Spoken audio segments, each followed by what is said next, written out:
అందరికీ నమస్కారం. నా పేరు ఎంబిఫరం. నేను 7వ తరగతిలో చదువుతున్నాను. ఈరోజు నేను 7వ తరగతిలోని 3వ పాఠం శతకసుధలోని నరసింహ శతకాన్ని చెప్పబోతున్నాను.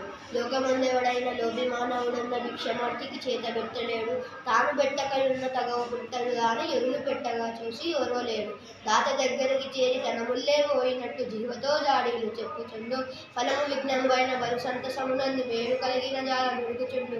శ్రీరామనాథ ఇటువంటి క్రూర నకులను భిక్షుకుల శత్రువు అని పేరు పెట్టవచ్చు. భూషణ వికాస శ్రీధర్మపురి నివాస దుష్ట సంహార నరసింహ దురిత దూర. నరసింహ శతకం కాకుత్సం శేషప్ప కవి. అందరికీ నమస్కారం. నా పేరు విజయ. నేను 7వ తరగతి చదువుతున్నాను. ఈరోజు నేను వేమన శతకము పద్యం చెప్పబోతున్నాను.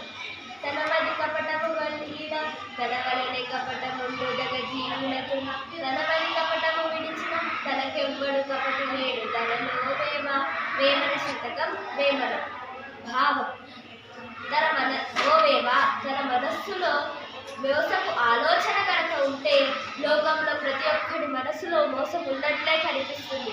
కానీ తను ఆ మోసపూరిత ఆలోచనలను వదిలేస్తే ఈ లోకంలో మోసగాడు ఉన్నట్టే తనకి కనిపించదు. ధన్యవాదాలు. నా పేరు సమీర్. నేను సుమతి శతకమున ఫస్ట్ పద్యం చెప్తున్నాను.